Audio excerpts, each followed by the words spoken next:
এখন বাজে সন্ধ্যে 7:30। 7:30টার সময় আমি রান্নাঘরে চলে এসেছি। আজ রবিবার, ঈদের আগের দিন সন্ধ্যাবেলা।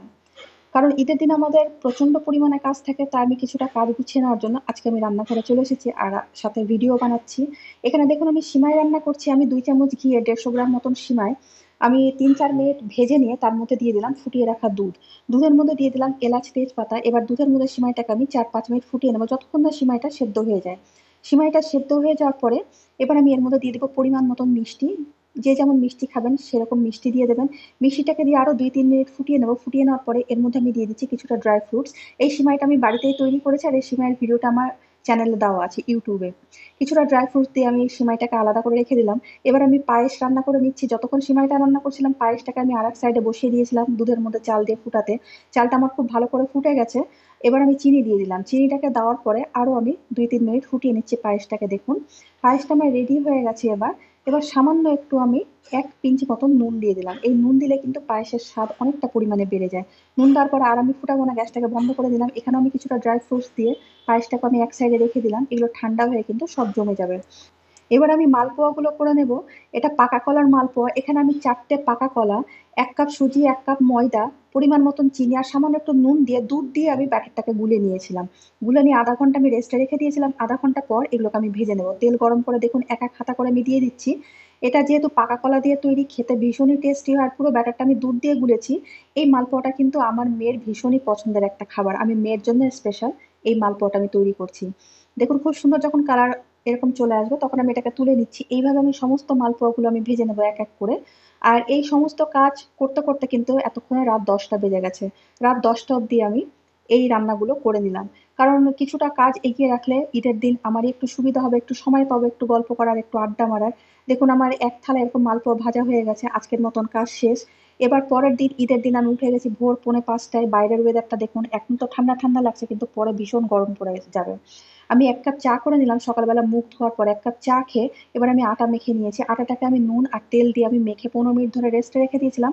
আর এখানে আমি ছোলার ডাল সেদ্ধ করে শিলনোড়াতে আমি শুকনো শুকনো করে বেটে আগের দিনই ফ্রিজে রেখে দিয়েছিলাম। এর মধ্যে আমি গোলমরিচ বাটা আর কাঁচা শুকনো লঙ্কা বাটা দিয়েছি। নুন দিয়ে আমি খুব ভালো করে ডালটাকে মাখিয়ে নিয়েছি। এবার ছোট ছোট আমি লেচি কেটে নেবো। এটা দিয়ে আমি ডালপুরি বানাবো। এই ডালপুরিটা আমার হাজবেন্ডের ভীষণই পছন্দের একটা খাবার। তাই আমি চেষ্টা করি কোনো অনুষ্ঠানে আমি এই ডালপুরিটা তৈরি করার। আমি ছোট ছোট লেচি কেটে নিয়ে সেটা আমি হাতে গোল করে নিয়ে একটা বাটির মতন তৈরি করে ভেতরে আমি ডালের পুরটা দিয়ে দিলাম। পুরটাকে দিয়ে এবার আমি এটাকে বেলে নেবো। বেলুন চাকিতে আমি একটু তেল লাগিয়ে নিয়ে এটাকে আমি ছোট ছোট লুচির মতো করে বেলে নেবো খুব হালকা হাতে।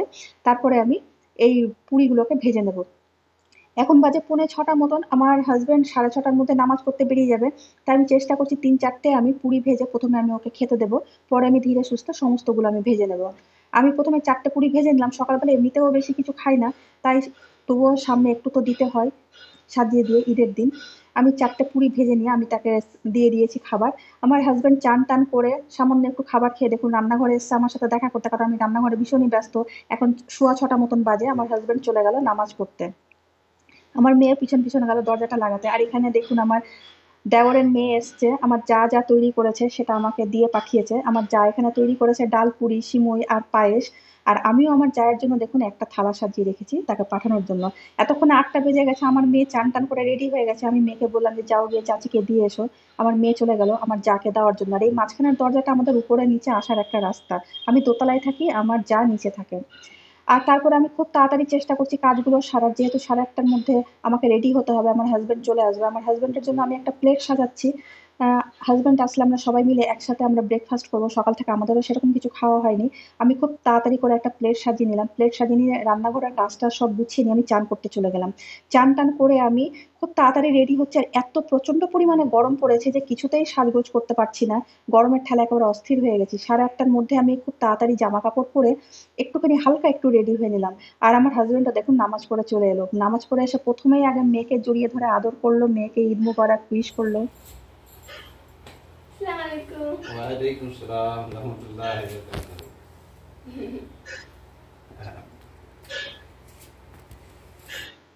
আর তারপরে আমাকে এলো উইশ করার জন্য। আমাকে এভাবে জড়িয়ে ধরে উইশ করলো। আমি একটু মজা করলাম যে আমাকে ঈদই দাও। সে আমাকে সঙ্গে সঙ্গে ঈদই দিল। এবার আমরা সবাই মিলে চলে যাব ব্রেকফাস্ট করতে, কারণ সকাল থেকে আমাদেরও সেরকম কিছু খাওয়া হয়নি। সবাই টেবিলে আমরা চলে গেলাম ব্রেকফাস্ট করতে। এখানে দেখুন আমার মামাতো ভাসুরের মেয়ে এসছে, যেটা রেড কালারের চুড়িদার পরে আছে, আর এটা ছোটটা হচ্ছে আমার দেওরের মেয়ে। আমরা সবাই মিলে একসাথে খাওয়া দাওয়া করছি, গল্প করছি, আড্ডা মারছি, কারণ এই সময়টাতে 1 থেকে 2 ঘন্টা একটু সময় পাওয়া যায় একটু গল্প করার, একটু আড্ডা মারার। আর আমরা নিজের নিজের জীবনে এতটাই ব্যস্ত হয়ে পড়েছি যে কারুর বাড়ি গিয়ে যে গল্প করব বা কেউ আমাদের বাড়ি আসবে সেরকম আর কারো কাছে সময় নেই। প্রত্যেকেই নিজের নিজের লাইফে ভীষণ ব্যস্ত হয়ে পড়েছে। আর তাছাড়া বাচ্চাগুলোও ব্যস্ত হয়ে পড়েছে। আমার মেয়েও যেমন বাড়িতে থাকে না, মাত্র কয়েকদিনের ছুটিতে এসেছে বাড়িতে, সে কলকাতায় থাকে। আমার যে ভাসুরের মেয়ে সেও বাড়িতে থাকে না, সেও মাত্র 3 দিনের ছুটিতে বাড়িতে এসছে ঈদের জন্য। তাই আমার দেওরের মেয়েও পড়াশোনা নিয়ে ব্যস্ত থাকে, সবাই নিজের নিজের লাইফে ব্যস্ত। এই ঈদের সময়তেই সবাই সবার বাড়ি একটু যায়, একটু দেখা করতে, একটু গল্প করতে। আমার বাড়িতে যেমন আসে বাচ্চাগুলো, আমার মেয়েও কিন্তু প্রত্যেকের বাড়িতে দেখা করতে যায়।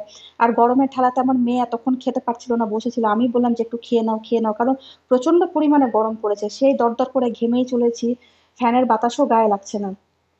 সে মেয়েদের সাথে গল্প করছি, তাদের কলেজের গল্প, তাদের হোস্টেলের গল্প, এইসবই গল্প করছি, আড্ডা মারছি আর খাওয়া দাওয়া করছি। কারণ মেয়েরা বড় হয়ে গেলে বন্ধুর মতনই হয়ে যায়। খুব ভালো লাগে মেয়েদের সাথে গল্প করতে। এইসব আড্ডা চলছে, গল্প চলছে। আর এর মাঝখানে চলে এলো আমার যা, নিজে রেডি হয়ে। সে আমার সাথে দেখা করতে এলো। প্রথমে এসে সে আমাকে ঈদ মোবারক উইশ করলো। সে নিচে থাকে, সেও খুব ব্যস্ত থাকে বাড়ির কাজ সামলে। সে আমার সাথে দেখা করতে এলো। আমি বললাম তাকে যে তুমি আমাদের সাথে খাও, বললো না আমি খেয়ে এসছেন, যে না আমাদের সাথে একটু খেতে হবে। সেও আমাদের সাথে জয়েন করলো। আবার চললো সবাই মিলে আড্ডা গল্প, আর তার মাঝখানে চলছে ছবি তোলা, সেলফি তোলা, গ্রুপ ছবি, মানে সে নানা রকম আড্ডা। কারণ আমাদের হাতে মাত্র 2 ঘন্টা সময় আছে। 2 ঘন্টার মধ্যে কিন্তু আমাদের মাংস টাংস সব রেডি হয়ে যাবে। কারণ আমাদের কুরবানি হয়ে গেছে, হাজবেন্ড সেখানে চলে গেছে, সেখানেই আছে হাজবেন্ড আর দেওর দুজনেই। তাই মাংস বাড়িতে চলে আসলে কিন্তু আমাদের আর কাছে একটুও সময় থাকবে না। এই সময়টুকুই আমরা সবাই মিলে আড্ডা মারছি, গল্প করছি। এইসব করতে করতে আমাদের প্রায় 1 থেকে 1.5 ঘন্টা কেটে গেল। এবার আমরা সবাই মিলে চলে গেলাম বেডরুমে। বেডরুমে গিয়ে আবার শুরু হলো এক রাউন্ড সেলফি তোলা। দেখুন এখানে সবাই নিজের নিজের সেলফি তুলছে, আমরা গ্রুপ ছবি তুলছি, আড্ডা মারছি বেডরুমে বসে ঠান্ডার মধ্যে। মেয়ে দেখুন সেলফি তুলছে, আমার ভাস্তিটা সেলফি তুলছে। তারপরে আমরা সবাই মিলে গ্রুপ ছবি তুলছি, আমার যা সবাই মিলে আমরা আড্ডা মারছি। কারণ আর হাতে বেশি সময় নাই, একটু পরে আমাদের রান্নাঘরে চলে যেতে হবে আর এই ভিডিওটাও শেষ করতে হবে। এখানে দেখুন আমার মেয়ের আর আমার ছবি তুলে দিচ্ছে আমার ভাস্তি। আর আমার মেয়ে দেখছে যে ঠিক মতন হলো কি না।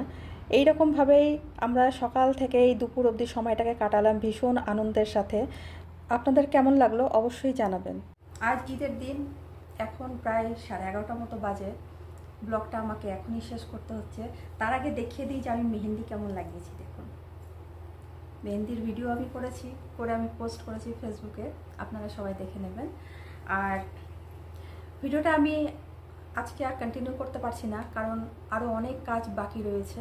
এখন আমাকে রান্নাঘরে যেতে হবে, অনেকক্ষণ ধরে আরও অনেক কাজ পড়ে রয়েছে, সেগুলো কমপ্লিট করতে হবে। তাই আমি ব্লগটা আজ এই পর্যন্ত শেষ করছি। ঈদের দিন সকালবেলায় কি ব্রেকফাস্ট বানালাম, কি কি করলাম, কত আনন্দ করলাম, কত হইচই করলাম বাচ্চাদের সাথে।